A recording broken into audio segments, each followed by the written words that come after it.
Welcome to positive vibes साथीहरु। आज यो भिडियोमा हामी कुरा गर्दैछौं पीडीएफ मा वर्ड को फाइलहरु, एक्सेल को फाइलहरु र पावर पोइन्ट को फाइलहरुलाई कसरी इजिली कन्भर्ट गरेर लग्न सकिन्छ भन्ने बारेमा। अहिले सबै कलेजहरु कोभिड को कारणले गर्दाखेरि कतिपय कलेज, सबै कलेज नभनौं, कतिपय कलेजहरुले अनलाइनमा क्लासहरु लिइरहेको छ, जसको लागि गुगल मीट को प्रयोग भइरहेको छ, माइक्रोसफ्ट को टिम्स को प्रयोग भइरहेको छ, जुम हरको प्रयोग भइरहेको छ। जस्तै अनलाइनमा क्लासहरु लिन मिल्ने अन्य सफ्टवेयरहरु प्रयोग गरेर पढाइ भइरहेको छ भर्चुअली। र स्टुडेन्टहरुले चाहिँ असाइनमेन्टहरु बुझाउँदाखेरि चाहिँ पीडीएफ फर्मेटमा सबमिट गर्नुपर्ने हुन्छ।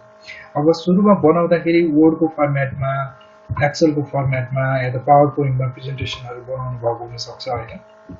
यिनीहरुलाई चाहिँ पीडीएफ मा कसरी कन्भर्ट गरेर सबमिट गर्ने भन्ने बारेमा चाहिँ यो भिडियोमा हामी डिटेलमा जानकारी दिनेछौं। र यो धेरै लामो हुँदैन, 4-5 मिनेटको भिडियो हुनेछ र एउटा टुल छ यो कन्भर्जनको लागि, एकदमै सजिलो टुल र अफिस 2007 भर्जनको बेसमा रहेर हामी कुरा गरिरहेका छौं।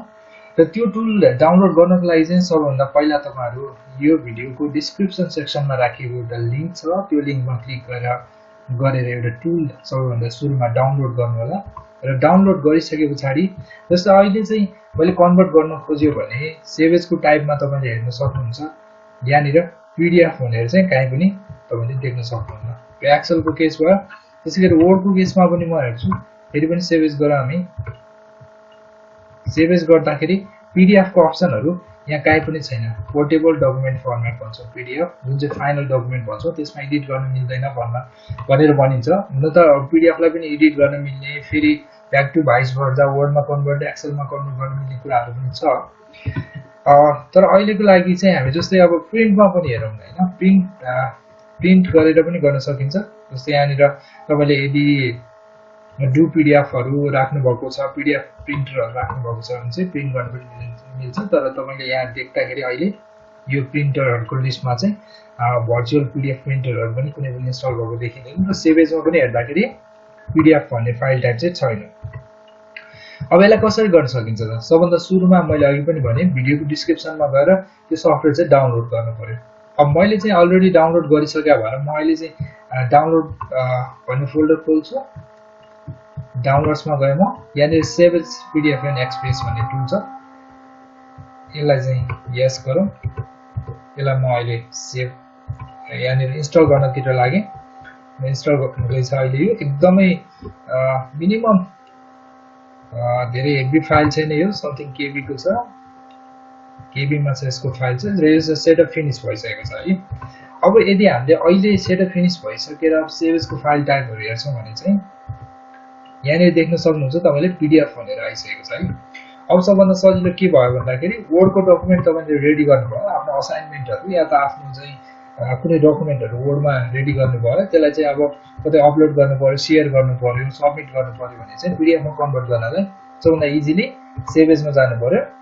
यहाँनिर वर्ड डकुमेन्टको ठाउँमा हजुरले पीडीएफ चुज गर्नु होला र लोकेसन चुज गरेर, जस्तै डेस्कटपमा गर्ने मैले लोकेसन चुज गरेर सेभ गर्ने मैले। त्यसपछि यो पीडीएफ मा कन्भर्ट भएर खुल्नेवाला छ यहाँनिर। वर्डलाई मैले बन्द गर्ने, यहाँनिर पीडीएफ भइसकेको छ यो हैन। अब एक्सेलको लागि के हुन्छ, वर्डको लागि त भयो भनेपछि वान्स यो तपाईले यो एउटा टुल इन्स्टल गर्ने बित्तिकै यसले चाहिँ अफिसको सबै प्रोग्रामहरुमा काम गर्नेवाला छ। यहाँ हेर्नुस् पीडीएफ यहाँ देखिसक्नु भएको छ। एक्सेलको लागि पनि मैले के गर्न सक्छु, पीडीएफ को लागि गर्न सके हैन। यो पीडीएफ को कुरा भयो। एक्सेलको पीडीएफ यहाँ खुलिसकेको छ, तपाईले देख्न सक्नुहुन्छ। त्यसैगरी वर्डको पीडीएफ यहाँ खुलेको छ हैन। वर्डको यो पीडीएफ खुलिरहेको छ। एक्सेलको पीडीएफ यो भयो हैन। यसरी पीडीएफ मा कन्भर्ट भएर आइसकेको छ। अब पावर पोइन्टको केसमा पनि त्यसैगरी हामीले गर्न सक्छौं, केही पनि इस्यु छैन। यो भयो, फाइलमा जानुभयो, सेभ एज गर्नुभयो हैन। र फाइल टाइपमा चाहिँ तपाईले पीडीएफ चुज गर्नुहुन्छ, यसलाई सेभ गर्दिनुहुन्छ भनेपछि यो पनि पीडीएफ मा कन्भर्ट भएर पावर पोइन्टको प्रेजेन्टेसनहरु पनि आइसक्यो। पावर पोइन्ट आफै पीडीएफ मा गर्न नपर्ला, कमै पर्ला, तर वर्डको एक्सेलको डकुमेन्टहरु हामीले पीडीएफ मा चाहिँ सेभ गर्नुपर्ने हुन सक्छ। यो थियो हामीले वर्ड, एक्सेल र पावर पोइन्टको डकुमेन्टहरु, फाइल्सहरुलाई चाहिँ कसरी पीडीएफ मा कन्भर्ट गरेर एउटा पीडीएफ फाइलहरु रेडी गर्न सक्छौं सजिलो तरिकाले। अफिस 2007 भर्जनको लागि भनेर भनेको थियौं, सिकाएको थियौं, देखाएको थियौं। अफिस 2010 र यो भन्दा पछिल्लो लेटेस्ट भर्जनहरुमा 2013-16 हरुमा चाहिँ PDF फाइलमा सेभ एज गर्ने चाहिँ बिल्ट इन फाइल टाइपहरू राखिएको छ, त्यसमा चाहिँ टुलहरू युज गरेर राख्नुपर्ने नेसेसरी हुँदैन। र आशा छ तपाईँहरूलाई यो भिडियो युजफुल भयो होला, मन पर्यो होला, मन पर्छ होला। यदि युजफुल लाग्यो भने चाहिँ आफ्नो फ्रेन्ड सर्कलमा सेयर गरिदिनु होला, मन परेको छ भने लाइक पनि गरिदिनु सक्नुहुन्छ र युट्युबमा हाम्रो पोजिटिभ भाइब च्यानललाई सब्सक्राइब गरिदिनु होला। त्यसै गरी हाम्रो ब्लग रहेको छ techloverdude.blogspot.com भनेर तपाईँले टेक्नोलोजी रिलेटेड स्टफहरू यहाँ पनि पाउन सक्नुहुनेछ, ब्लगलाई पनि चेक गरिदिनु होला।